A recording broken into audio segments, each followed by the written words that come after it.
We welcome our Rejoice worshipers at this part of the service and also our folks who are worshiping by live stream.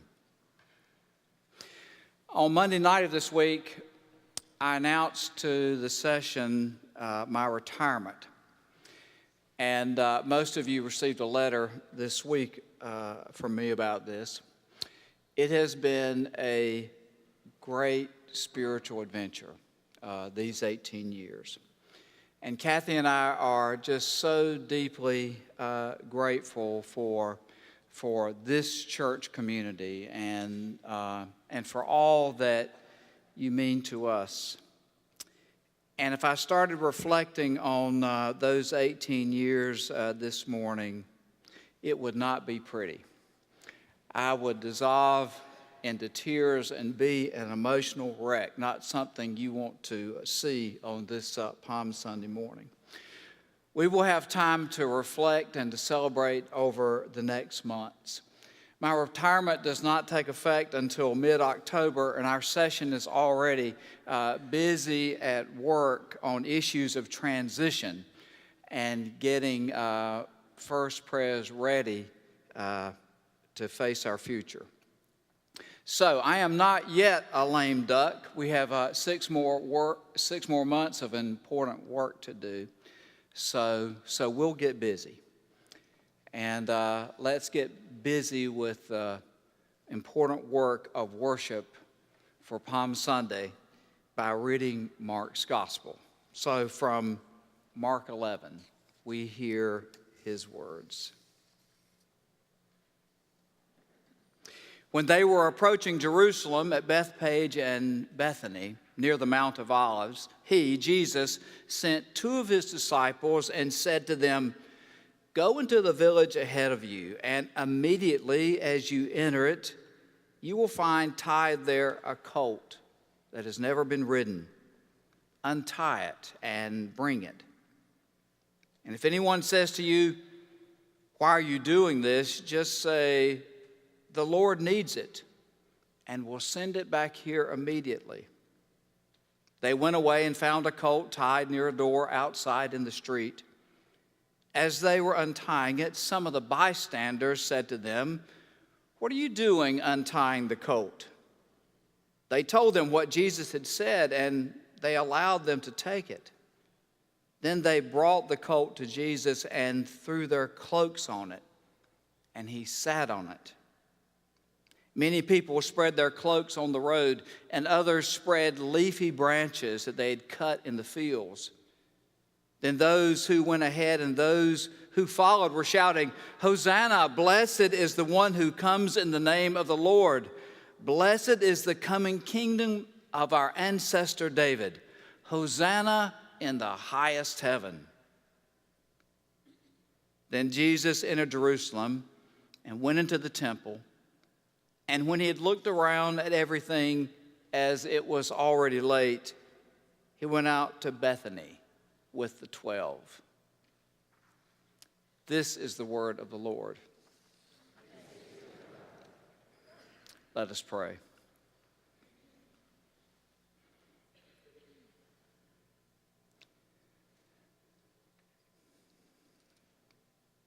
On this Palm Sunday morning and the beginning of Holy Week, O God, meet us where we are and open our hearts to you. Amen.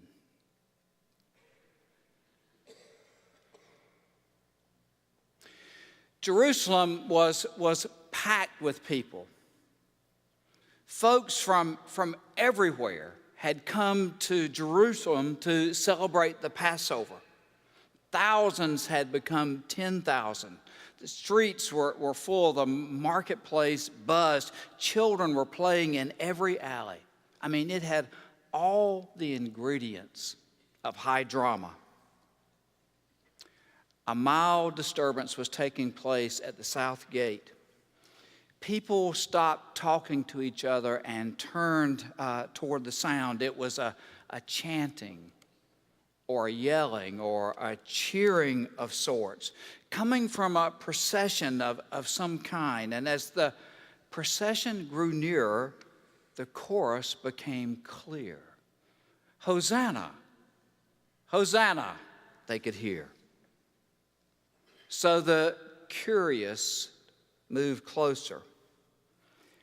And what they saw was a man riding serenely on the back of a small donkey.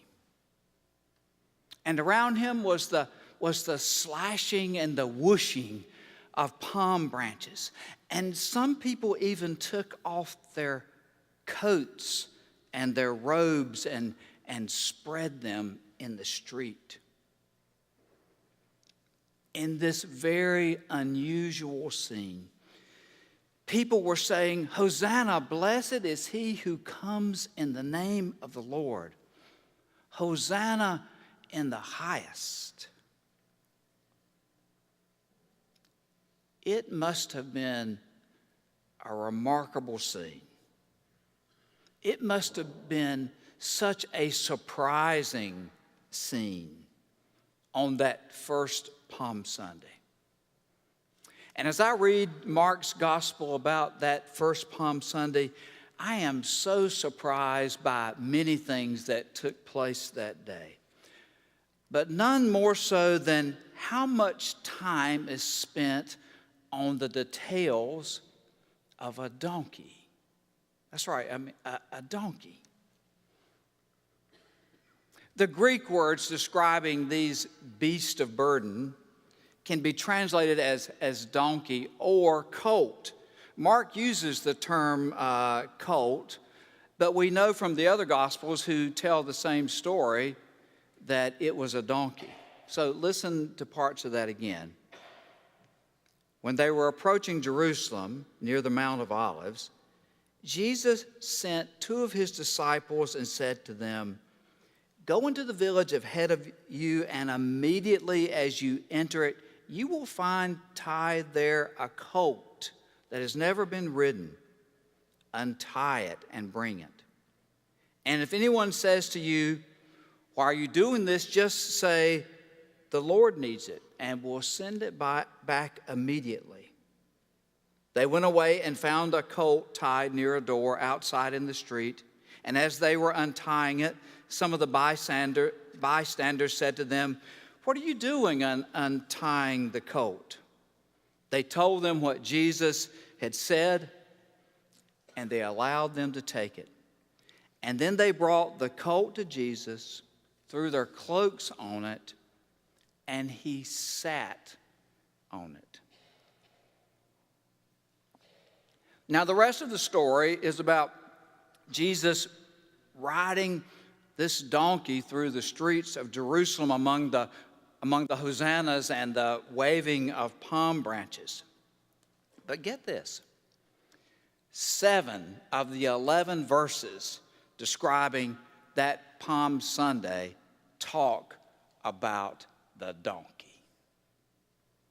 I mean, what is going on here? Why is this donkey so important to the story? Why is this donkey so important to Jesus? Why is it important to us? Now, no one could see it that day, but the way that Jesus came into Jerusalem on the back of a donkey was a bold, symbolic, and intentional statement saying who Jesus was. It would take the events of the forthcoming week for any retrospective understanding. I mean, it would be a week that would not end with a parade with hosannas, but with a bitter funeral procession with Jesus carrying a cross to a place of public execution. But afterwards, in the days, in the years to come, the early church, the followers of Jesus began to understand. interpreters such as Paul would articulate the meaning of the donkey parade and the nature of our Christ. Paul would say, quoting a hymn of the early church, who though Jesus was in the form of God, did not regard equality with God as something to be exploited, but emptied himself, taking the form of a servant and being born in human likeness, and being found in human form, he humbled himself and became obedient to the point of death, even death on a cross. With Paul and the early church, they were beginning to understand who this Christ was and what Palm Sunday meant. So Palm Sunday is this day when we hold up thoughts about Jesus that feel opposite and contradictory. I mean, Palm Sunday has this triumphant feeling. I mean, it's a parade. It's a celebration. But it's also a day of foreshadowing the cruelty of the flogging and crucifixion of Jesus. And a day revealing once again the humility of Jesus and how Jesus mixed humility with strength. And the donkey is the symbol. The animal Jesus rides in upon is not a majestic animal that emperors or governors or commanders or kings would ride in on. No. The message is that Jesus is there to start a revolution. But it will not be a revolution of violence or political insurrection. It will be a revolution through human transformation. Humility, being a servant, is the way this transformation will occur within an army of peaceful men and women who will later call themselves Christians. The donkey is the perfect symbol, the perfect prop for Jesus to ride in through the streets of Jerusalem. You with me? Or think about Palm Sunday this way. It was a confident Jesus who came in riding on this symbol of humility. So there is this combination of purpose, strength, and confidence meshed together with a spirit of humility. I mean, this Son of God emptied himself, took on human form, took the purposes of God while being humiliated through trial and torture and insults and brutality and a mortifying death. I mean, it is humility combined with strength, purpose, and confidence. Now, when we talk about the place of humility in our Christian life, we often miss that humility is a sign of strength. Jesus embodies a confident humility. So part of the Palm Sunday challenge is balancing these attitudes of being confident without being puffed up, of being humble without being a doormat. I mean, this is the mind of Jesus, because humility is not about being a worm or feeling less than or feeling that we are better than. No. Humility is about equality. Jesus was filled with humility, and he was confident in his purpose. He was humble, and he was as tough as nails. Remember, Jesus taught, if anyone strikes you on the right cheek, offer to them the other as well. I mean, that is humility and strength combined. And when they spat on Jesus, insulted him, mocked him, beat him, he did not use God's power to retaliate. So, yes, we might agree that humility is a noble characteristic, a spiritual key in following Jesus, and something that we would like to have more of. But how do we get it? How do we learn it? How do we grow a spirit of humility? I'm beginning to think that this is one of those things that can be learned, but it can't be taught. So I believe Jesus was trying to teach this humility lesson in Palm Sunday, not only by the strategic way he chose the donkey, but in the two disciples that he sent to retrieve the donkey.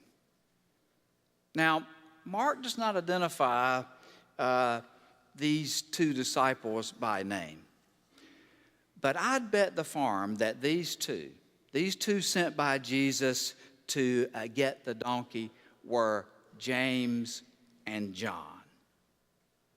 Now, you might remember that James and John were part of that disciple threesome that formed a Jesus inner circle along with Peter.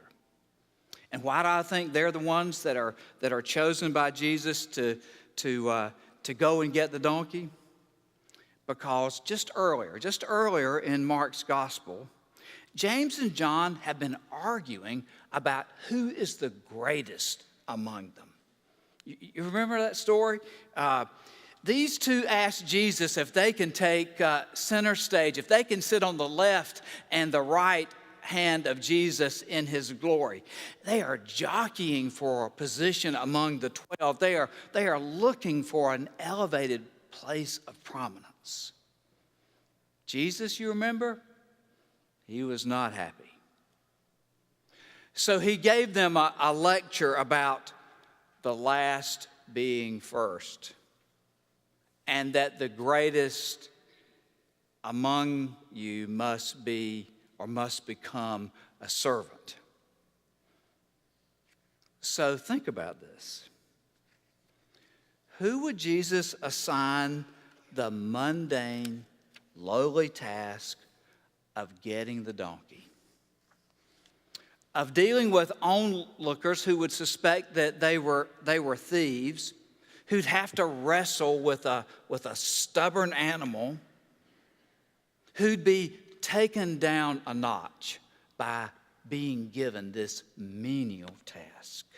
Who would it be? James and John. The irony and the lesson being taught here would be too great for Jesus to overlook. I mean, this is a teachable moment. And the lesson Jesus teaches is subtle but profound. Do we get it? Here it is. The role of a disciple is often lived in the mundane, daily, living task of living in the world. of dealing with the seemingly trivial things, of working in the nitty-gritty of details, of getting things ready for Jesus to enter. Not just in Jerusalem, but in the lives of people in the world. Which is to say that the role of a disciple is often in the very simplest of things. Listening to someone who's had a really bad day. Or sending a text to someone that you know is discouraged. Or running an errand, or helping someone and being inconvenienced by doing it. I mean, that's how Jesus enters in, isn't it? Isn't that how Jesus enters in to our world and into people's lives? In these small, loving, seeming trivial acts that seem so mundane and insignificant. Palm Sunday is about that spirit. Two Americans, both Christians, both people of some means, were traveling in Southeast Asia. In one of those countries, they saw a boy hitched to and pulling a plow through the fields with a man, probably his father, holding the handles and directing the plow. So one of the Americans took a picture. I suppose they are very poor, he said to their guide, who also was a Christian missionary. Yes, was the reply of the missionary. That's the family of Chi Now. While the church was being built, they were eager to give something to it, but they had no money. So they sold their only ox and gave their money to the church. So this spring, they are pulling the plow themselves.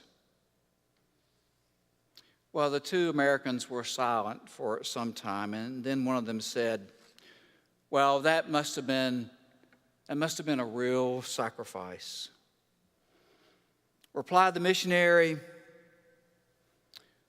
"Well, they didn't call it that. Instead, they felt fortunate that they had an ox to sell." That's the spirit of Palm Sunday. And that's why this donkey is the perfect symbol. Blessed is he who comes riding in on the back of a donkey.